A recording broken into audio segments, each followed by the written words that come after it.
Bismillahirrahmanirrahim. Assalamu alaikum. Students, hope you all are fine and doing great. As you all knows that second term is going to be start. So I am going to deliver first lecture of second term for grade 6. Introduction to Algebra, chapter number 8. In this unit, students will learn to use variables to represent numbers and mathematical statements, about algebraic expressions, to add and subtract algebraic expressions, to simplify and evaluate algebraic expressions. Sentences and statements. Sentence. A sentence is a word or symbol that conveys some meaning. So students, sentence क्या होता है? Sentence हमारे पास words का set होता है जिससे कुछ meaning convey होते हैं.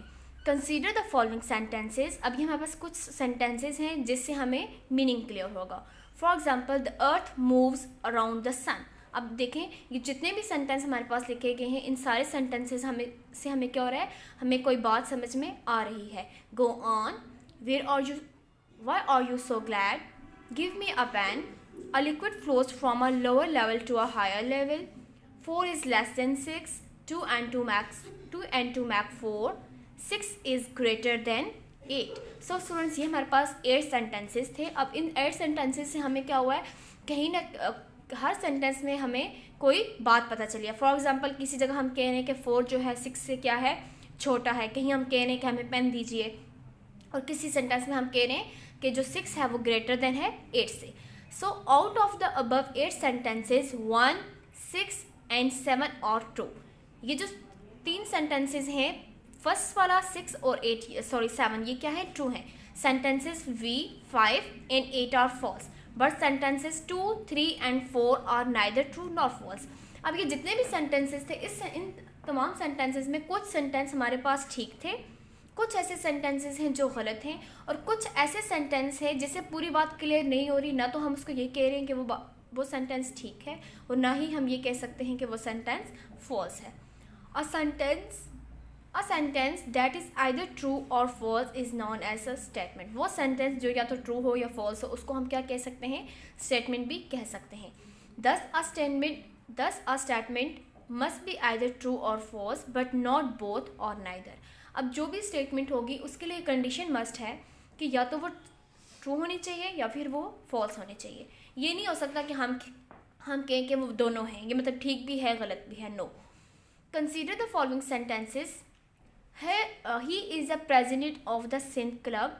No one can say whether the sentence is true or false unless the word he is replaced by the name of a person. So students, अब यहाँ इस स्टेटमेंट में ये बात की गई है कि जो सिंथ क्लब है उसका प्रेसिडेंट.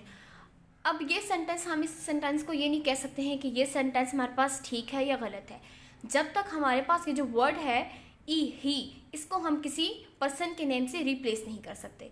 इसी तरह हमारे पास सेकंड स्टेटमेंट है the book is too long, कि बुक जो है वो बहुत लंबी है. या फिर थर्ड स्टेटमेंट है this winter is too cold for Lahore. अब ये सारे सेंटेंसेस क्या है, such sentences are called open statements. In an open statement, it is not immediately known whether the statement is true or false because not all the information is available. अब open statement में क्या होता है कि हमारे पास ये information हमारे पास, हम ये नहीं कहते कि statement true है या false है, क्योंकि हमारे पास पूरी information available नहीं होती. अगर इन्फॉर्मेशन अवेलेबल नहीं है तो हम देखिए, हम कोई भी फैसला तब लेते हैं कि हम कहते हैं ये ठीक है या गलत है, तब जब हमें पूरी इन्फॉर्मेशन गिवन हो. बट ओपन स्टेटमेंट में क्या होता है, हमारे पास पूरी इन्फॉर्मेशन गिवन नहीं होती, इसीलिए हम ये फैसला नहीं कर सकते कि ये स्टेटमेंट ट्रू है या false. Look at the open statement below and the corresponding statements. True statements. Open statements, number which correctly fits in this box. Corresponding true statements. सबसे पहले जो ओपन स्टेटमेंट है हमारे पास 7 प्लस, अब ये एक एम्प्टी बॉक्स है आपके पास, और इसमें कहा गया इक्वल्स टू 12. अब देखें, यहाँ पर हमने कहा है कि ये जो बॉक्स एम्प्टी था इसमें क्या फिट होगा, 5. 7 + 5 करेंगे तो हमारा क्या आंसर आ जाता है, 12. इसी तरह नेक्स्ट है 4 × 6. अब यहाँ पर हमने जो number which correctly fits in box, तो उसमें हमने क्या लिखा है 24। इट्स मीन कि 4 को अगर हम 6 से मल्टीप्लाई करेंगे तो हमारा आंसर क्या आ जाएगा 24। इससे लास्ट ओपन स्टेटमेंट है हमारे पास बॉक्स -4 = 5, तो हमारे पास करेक्ट नंबर कौन सा है 9। सो स्टूडेंट्स, अब हमारे पास कॉरस्पॉन्डिंग ट्रू स्टेटमेंट्स क्या हैं? 7 + 5 = 12, 4 × 6 = 24 and 9 - 5 = 4. Here 5, 24 and 9 are the numbers which satisfy the three statements respectively. In algebra, in place of this box, in each sentence a letter from the English alphabet is used. The above statements are then written as equation. Each letter represents a variable in the equation. The use of letters as variables to denote numbers is really the transition from arithmetic to algebra. So students, हमारे पास जो numbers थे 5, 24 और 9, ये वो numbers हैं जो इन 3 statements को क्या करते हैं? सेटिस्फाई करते हैं।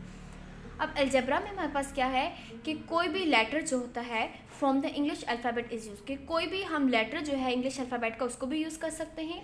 The above statement are then written as equation, तो फिर ये जितनी भी स्टेटमेंट्स होंगी अबव स्टेटमेंट्स को हम उसको एज अ इक्वेशन लिखते हैं।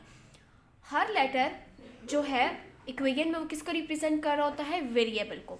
अब वेरिएबल की डेफिनेशन क्या है? A variable is a symbol that represent a quantity the value of which is not known.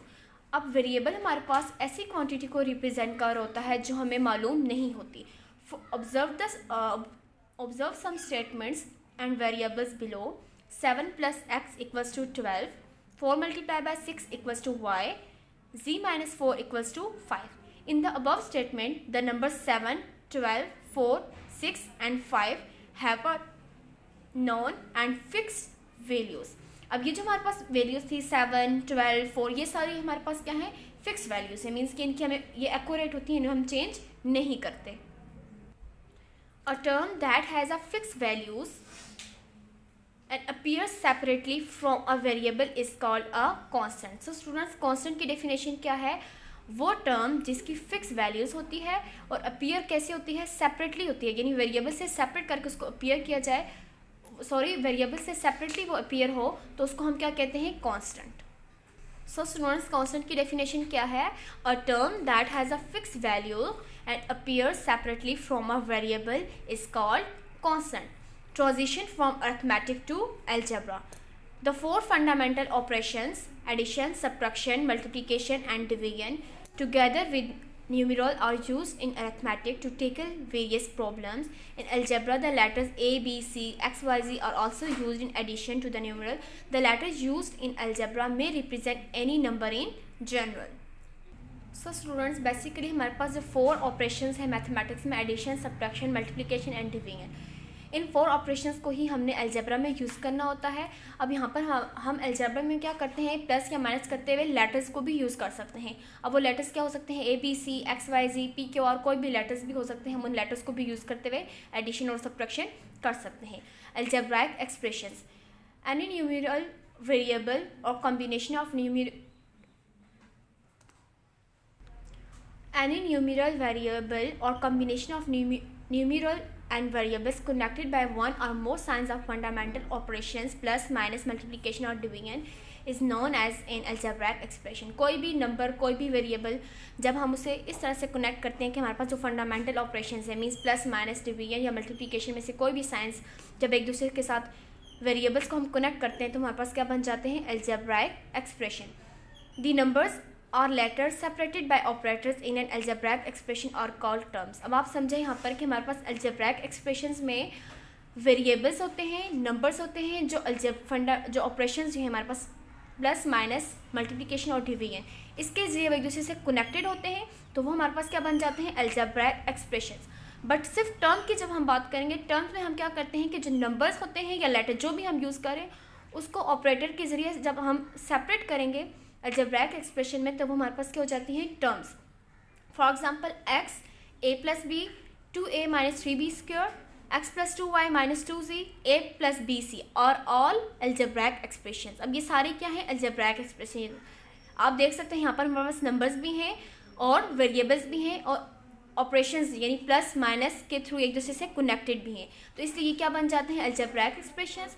But अब इसमें ए बी और the terms of the expression. अब यहाँ पर ये देखें a plus b 2a and 3b square, just इनको जब सिंपल मतलब इनको ऑपरेटर से अलग कर देंगे तो ये हमारे पास क्या बन जाती हैं, टर्म्स बन जाती हैं 2a minus 3b square and so on. Some examples of the algebraic expression and their terms are given below. अब यहाँ पर इस कॉन्सेप्ट में आपको बिल्कुल बात क्लियर हो जाएगी कि हमारे पास एक्सप्रेशंस क्या होते हैं और टर्म्स क्या होते हैं। अब यहाँ पर देखें हमारे पास एक्सप्रेशन क्या है x और टर्म भी क्या है x। अब यहाँ पर हमारे पास एक्सप्रेशन है a प्लस बी, ऑपरेटर हमारे पास किसका यूज़ कर रहे हैं हम, एडिशन का। बट जब टर्म लिखेंगे तो हम ऑपरेटर से इसको सेपरेट कर लेते हैं, क्योंकि जो भी नंबर या लेटर होता है उसको सेपरेट किससे करते हैं, separated by operators. So a plus b को जस्ट लिखते हैं a comma b। 4x plus 2y minus 3z। अब यहाँ पर आप देखिए हम इसको सेपरेट कैसे करेंगे, x y z, ये हमारे पास क्या है, टर्म्स हैं। a प्लस बी सी, इसमें हमारे पास टर्म्स क्या है, a b c। 2c minus 3x square, और यहाँ पर हमारे पास टर्म्स हैं c x। द सिंबल और number appearing before the variables used in algebraic term is called its coefficient। कोई भी नंबर या कोई भी सिंबल वेरिएबल से पहले जो हम अलजेब्राइक टर्म्स में यूज़ करते हैं वो हमारे पास क्या होता है, कोएफिशिएंट होता है। 10 इंटू एक्स वाई। अब देखें ये एक्स वाई हमारे पास वेरिएबल्स हैं, इससे पहले हमारे पास क्या यूज़ हो रहा है, 2। अब 2 हमारे पास क्या है, 2 is the coefficient of x y. In -7 ABC, -7 is the coefficient of ABC। So students coefficient की डेफिनेशन क्या है कि कोई भी सिंबल या नंबर वेरिएबल से जो पहले अपीयर होता है उसको हम क्या कहते हैं, कोफिशिएंट कहते हैं। If two terms differ only in their numerical or literal coefficients or do not differ at all, they are called like terms। अब like terms को आप इस तरह से ले सकते हैं, फॉर एग्जांपल अगर हम कोई वेरिएबल हम a की बात कर रहे हैं तो हमारे पास a मतलब जितनी भी वैल्यूज़ होंगी उन सब में अगर a यूज़ हो रहा है तो वो क्या होंगी, like terms। अनलाइक टर्म्स क्या होती हैं, वो डिफरेंट होती हैं एक दूसरे से। For example 2a 5a 4a, अब ये तीनों देखें इसमें क्या कौन सा वेरिएबल यूज़ हो रहा है, a, तो इस मीन ये कौन सी टर्म्स हैं, लाइक टर्म्स हैं। बट अगर हमारे पास डिफरेंट वेरिएबल्स यूज़ हो रहे हो, for example a b c, अब तीनों डिफरेंट हैं तो इस तरह की टर्म्स को हम क्या कहेंगे, अनलाइक टर्म्स। और ये बात याद रखिएगा, एडिशन या सब्ट्रैक्शन जब भी हम परफॉर्म करेंगे लाइक टर्म्स को लाइक टर्म में ऐड भी कर सकते हैं और सब्ट्रैक्ट भी कर सकते हैं। जो अनलाइक टर्म्स होते हैं उन्हें उनके ऊपर हम एडिशन या subtraction can not be perform with unlike terms.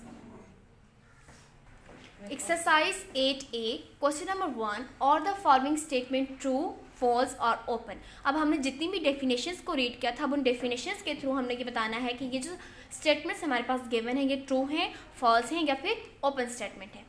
पहला क्वेश्चन है हमारे पास, 0 is a whole number, true. 5 plus 9 equals to 18 minus 5। अब आप देखें अगर आप 5 और 9 को सॉल्व करें आपका आंसर, और 18 माइनस 5 को सॉल्व करें तब आपका आंसर क्या सेम आएगा। अब ये सेम नहीं है तो इस मीन कि हमारे पास कौन सी स्टेटमेंट है, फॉल्स। और इससे पूरी इन्फॉर्मेशन भी क्लियर हो रही है तो इसलिए हम इसको ओपन स्टेटमेंट नहीं कह सकते। 2 is only even prime, true. 17 is a natural number, false. 7 multiply by box, ये जो ट्राइंगल की शेप में दिया है, equals to 21 when triangle equals to 4। कि अगर हम 7 एज इट इज़ लिखें, इस ट्राइंगल की जगह 4 लिखें तो हमारा आंसर 21 आता है, तो ये स्टेटमेंट भी क्या है, फॉल्स है। vi 4 multiply by 5 equals to 45। 4 5 और 20, सो ये स्टेटमेंट भी हमारे पास क्या है, false. vi 5x plus 5 equals to 10 then x equals to 1। कि अगर हम x की जगह यहाँ पर 1 पुट करें तो हमारा आंसर क्या आना चाहिए, 10, तो ये स्टेटमेंट भी क्या है, true. 12 plus 3 equals to 3 plus 12, true. 0.5 is equal to 1/5, 0.5 1/5 के इक्वल नहीं है तो ये स्टेटमेंट भी क्या है, false. Question number 2, replace the letters by numerals to make the statement true. कि हमारे पास ये जो लेटर हैं गिवन है, जहाँ कब किसी जगह x है, कहीं y है और कहीं p है, इन सारे लेटर्स को क्या करें, रिप्लेस करें और अपनी स्टेटमेंट को ट्रू बनाएं। सो स्टूडेंट्स, सबसे पहला पार्ट है हमारे पास x प्लस 2 इक्वल्स टू 9। अब आप देखें x को हमने एज इट इज़ यहाँ रखा है, 9 को हमने एज इट इज़ रखा है। यहाँ पर ये 2 क्या हो रहा है, प्लस हो रहा है, तो हम दूसरी साइड जब लेफ्ट साइड राइट या राइट से लेफ्ट मूव करते हैं तो हम हमेशा साइंस को क्या कर लेते हैं, चेंज करते हैं। प्लस हो तो माइनस में और माइनस हो तो प्लस में। अब यहाँ ये प्लस है तो इस साइड आकर ये क्या हुआ है, minus. So x equals to 9 में से जब 2 को माइनस करेंगे तो हमारा आंसर क्या आ जाएगा, 7। अब हम इसकी वेरिफिकेशन भी कर लेते हैं कि ये हमारे पास स्टेटमेंट ट्रू है या फॉल्स। तो उसकी वेरिफिकेशन के लिए हम हमेशा क्या करते हैं, हम चेक करते हैं। हमने स्टेटमेंट को अगेन लिखा x + 2 = 9। अब x की जगह हमारे पास वैल्यू क्या आई है 7, हम x की जगह 7 को पुट करते हैं, 7 + 2। अब आप देखें 7 में 2 प्लस करेंगे क्या आ जाएगा 9। लेफ्ट हैंड साइड और राइट हैंड साइड क्या है इक्वल, इट्स मीन ये स्टेटमेंट क्या है ट्रू है। इसी तरह आप इसके फोर्थ पार्ट को आप चेक कर सकते हैं। हमारे पास फोर्थ पार्ट है 45 डिवाइडेड बाय x = 5। हम इसको सिंप्लीफाई कैसे करते हैं, सोल्यूशन लिखते हैं 45 डिवाइडेड बाय x = 5। हमने लिखा 45 एज इट इज। अब ये x यहाँ पर क्या हो रहा है डिवाइड, दूसरी साइड जाकर क्या हो जाएगा मल्टीप्लाई, 5x 40। अब देखें हमने इस पूरी वैल्यूज़ को चेंज किया है, 5x को हमने इस साइड लिखा है और 45 को इस तरह। अब x = 45, अब यहाँ पर 5 क्या और x के साथ मल्टीप्लाई हो रहा था, दूसरी साइड जाकर क्या हो जाता है डिवाइड, 5 1 = 5, 5 9 = 45। सो x हमारे पास क्या आ जाएगा 9। अब आप इसको चेक भी कर सकते हैं वेरिफिकेशन के थ्रू। आप x की जगह यहाँ पर 9 पुट करें, आप देखेंगे आपकी यहाँ पर भी लेफ्ट हैंड साइड और राइट हैंड साइड क्या आ जाएंगी इक्वल आ जाएंगी। Question number 3, write the following as algebraic expressions. ये हमारे पास कुछ स्टेटमेंट्स गिवन हैं। इन सारी स्टेटमेंट्स को अब हमने किस में लिखना है, अलजेब्राइक एक्सप्रेशंस में लिखना है। फर्स्ट स्टेटमेंट है the sum of p and q। Sum means plus करें p और q का, सो हमने इसको सिंपली अलजेब्राइक एक्सप्रेशन में क्या लिखेंगे p + q। सेकेंड है the difference of a and b। हमने डिफरेंस देखें, जिस तरह से सम का मतलब है प्लस, इसी तरह से डिफरेंस का मतलब है माइनस करना है। लेकिन यहाँ पर कंडीशन क्या है कि a हमारे पास बड़ा होना चाहिए, when a is greater than b। सो हम कैसे लिखेंगे a - b। ग्रेटर वैल्यू को हमेशा कहाँ लिखते हैं, फर्स्ट लिखते हैं, फर्स्ट पे ग्रेटर वैल्यू लिखी है देन स्मॉलर। थर्ड है 2/3 ऑफ x, कि जो भी x है उसके साथ हमने किसको लिखना है 2/3। 2/3 mean 2/3 added to y, added mean plus करना है 2y में। So 2/3 2/3 of x plus added की जगह प्लस का सिंबल रखा है and 2y। The product of m and n, कि सबसे पहले हमने क्या लेना है प्रोडक्ट लेना है m और n का, देन इसको देन इसको ऐड करना है टू देयर सम में। सो प्रोडक्ट क्या है m n, इसको हमने ऐड कर दिया है m + n में। The difference of 2p and 3q। अब यहाँ पर भी हमें क्या लेना है, डिफरेंस लेना है 2p और 3q का। लेकिन यहाँ कंडीशन क्या है कि 2p हमारे पास लेस देन है 3q से, इस मीन ग्रेटर वैल्यू क्या है 3q। सो हम पहले ग्रेटर को लिखते हैं 3q - 2p। vi 3 times a added to 4 times b, कि a जो है लेटर a, इसको 3 टाइम ऐड करना है 4 टाइम b के अंदर। सो 3a + 4b। The sum of m and the quotient of n divided by 2. Sum of m and the quotient of n. m plus n over 2. m plus n divided by 2. The quotient of a and b when a is divided by b added to their product. कहता है कि a और b को divide करें और फिर a b के product में इसको ऐड कर दें, a/b + ab। 1/3 of x multiply the difference of x and y when x is greater than y. So 1/3 of x/3, 1/3 of x का मतलब है x/3। इसको हमें किस तरह से लिखना है कि ये मल्टीप्लाई हो रहा है difference of x and y, लेकिन हमारे पास ग्रेटर वैल्यू क्या है x।